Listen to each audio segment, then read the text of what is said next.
पत्रकार महोदय को जैसे कि बुलाया तो उनका पर्चा निकाला तो वो अपने मन में कुछ बोल रहे होंगे, तो बाबा जी ने उनको बुलाया तो उनको बोला कि आप अपनी मर्जी से किसी एक पर्सन को लेके आओ और उन्हीं का ही पर्चा निकलेगा और मैं पर्चा पहले बना के रख दूंगा।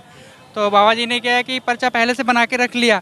बोले कि मैं पूरे उनकी जेब में ही रखा था। हाँ नहीं, उनके जेब में तो उनका रखा था। उनका रखा था। हाँ, तो फिर उनको भेजा पर्चा बंदा सेलेक्ट करने के लिए। बोले पूरे पंडाल में कहीं से भी ला सकते हो। तो वो किसी को भी लेके आए और बाबा जी ने जब पर्चा निकाला और उनसे पूछा कि आप क्या मांगना चाहते हो, तो वो बिल्कुल मैच निकला।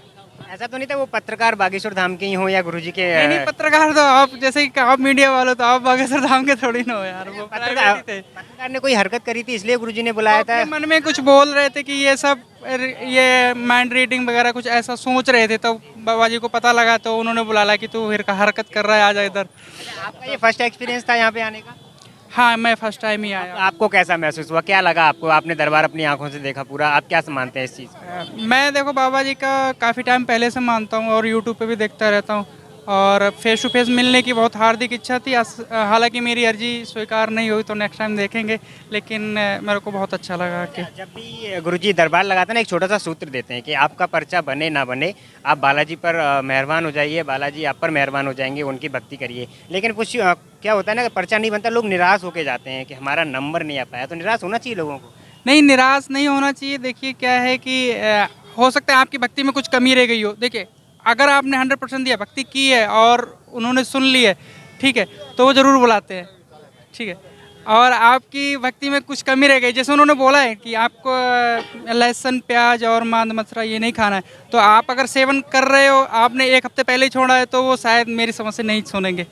एक चीज़ और बताइए, आज की डेट में ना यूथ का जो क्रेज है बागेश्वर गुरुजी के प्रति बहुत ज़्यादा बढ़ रहा है, आकर्षण कह सकते हैं, आप कुछ भी कह सकते हैं। यहाँ भी देखें आपको युवा ज़्यादा नजर आएंगे, लेकिन बाकी कथाओं में आप देखेंगे ना बुजुर्ग लोग पहले ज़्यादा जाते थे। तो कुछ एक रीजन आपको समझ में आता है क्यों इनसे लोग ज़्यादा अट्रैक्ट हो रहे हैं? एट्रैक्ट एक्चुअली जो बाबा जी का एक यंग है बाबा जी, ठीक है, उनको हम लोग सुनते हैं और उनमें देखते हैं कि भाई ठीक है, अभी क्या है कि जो भक्ति हम लोग कर रहे हैं, ठीक, तो उसमें भी हम देखते हैं कि बाबा जी जिस तरीके से भक्ति करवा रहे हैं, बता रहे हैं, तो हमारे लिए बेनिफिशियर है। और वो जैसे कि पर्चा निकालते हैं तो ऐसा कोई आम आदमी कर नहीं सकता है।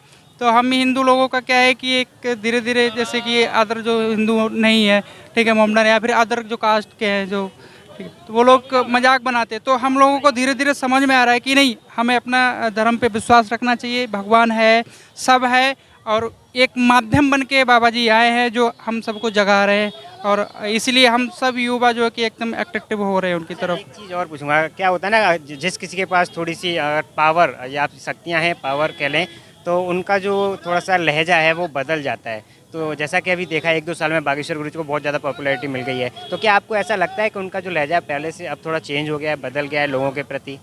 नहीं, ऐसा कुछ नहीं है। बाबा जैसे पहले थे वैसे अभी भी हैं। पहले क्या था कि पहले टीवी पे नहीं आते थे, बहुत कम, तो उन्होंने क्या किया कि पहले ऑफलाइन थे, ऐसे समझ लो, ठीक है, वो ऑनलाइन आ गए।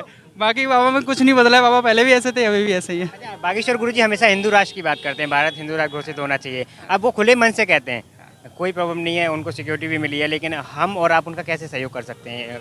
हम आप ऐसे सहयोग कर सकते हैं कि अगर कोई भी एक किसी हिंदू की बात चल रही है, किसी भी जैसे गौरक्षक की बात चल रही है, किसी भी की बात चल रही है, अगर हम आप किसी के साथ लड़ नहीं सकते हो, जैसे कि मैं अगर बोल रहा हूँ, आप मेरे साथ कोई बंदा खड़ा है, वो सामने मेरे से लड़ रहा है, और बगल में जैसे कि सारे हिंदू खड़े हैं, तो अगर ये बोल नहीं सकते तो हमारे साथ खड़े तो रह सकते हैं, जैसे कि सामने वाले को दिखे कि हाँ ये सब एक है। तो ये मैसेज बाबा का मेरे को बहुत अच्छा लगा, आई एक्सेप्ट दैट, और सबको एक होकर रहना चाहिए। और एक देखिए हिंदू क्या है, एक भारत ही तो ऐसा हमारा राष्ट्र ये है, अपना देश है जो हिंदुओं का है। बाकी तो आपको पता है ये सब कुछ। यानी केवल हमें एकजुट होने की आवश्यकता है और बहुत आवश्यकता है, आवश्यकता नहीं, होना ही पड़ेगा, नहीं तो धीरे धीरे आपको पता ही है क्या होने वाला है। चलिए, धन्यवाद। बोले बागेश्वर धाम की जय। जय श्री राम। जय श्री राम।